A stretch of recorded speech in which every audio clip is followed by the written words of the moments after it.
we read verse 29, and this is Jacob now. And he charged them, that is his sons, and said unto them, I am to be gathered unto my people. You see, death to him was not an end of it all. He was going to be with his people. Bury me, that is his body.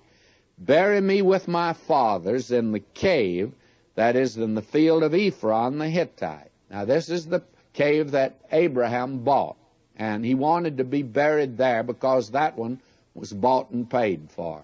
And he wanted to make sure he stayed in that land until the day that he'd be raised from the dead to live in that land.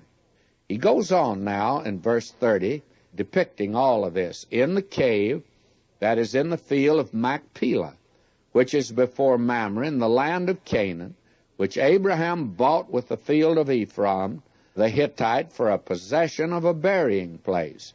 Now you see how much this man knew of his own history.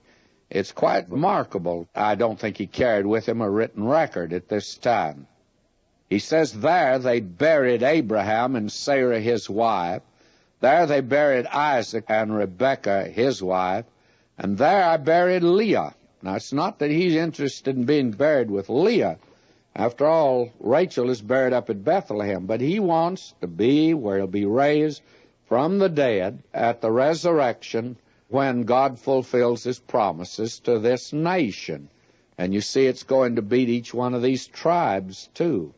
And now he goes on in verse 32. The purchase of the field and of the cave that is therein was from the children of Heth. And when Jacob had made an end of commanding his sons, he gathered up his feet into the bed, yielded up the ghost, and was gathered unto his people. And I think this is quite interesting. Up to the very last, Jacob kept his feet on the floor. He started out in life a man that was a man of the flesh.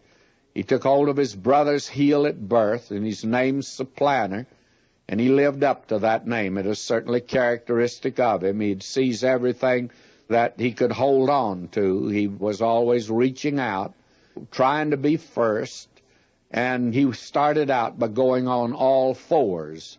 He took what he wanted by any method.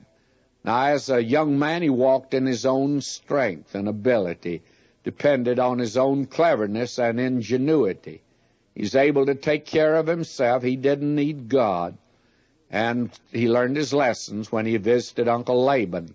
Self-sufficient, self-opinionated, self-assertive, aggressive, and contemptible and despicable. And then he comes, after that experience, to Peniel at the brook Jabbok. And God crippled him. God had to break his leg to get him, and I think God was prepared to break his neck. And he went through life limping. In other words, he started out on 4 legs. He went on 2 legs. Now he's going to go on 3 legs.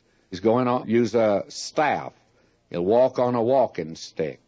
And he could not any longer walk by himself. And now here at death, he's still sitting up in bed and he's leaning on his staff. But now the time has come. He just pulls his feet up in bed, puts down the staff, and he lays down and dies.